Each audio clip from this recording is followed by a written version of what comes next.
po ay kukuha ng bunga ng kundol. Tara, at alamin natin guys, tuklasin natin kung ano ang mga benepisyo ng gulay na ito, kung dapat natin ito ay kainin.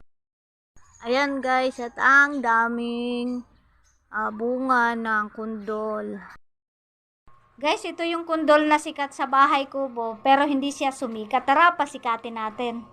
Hindi man siya sumikat, pasisikatin natin siya ngayon para naman makilala ang kundol na ito. Alam nyo ba guys na itong kundol na ito ay maraming benepisyo sa ating kalusugan. Tulad na lang na ito ay may taglay na vitamin C at saka vitamin B.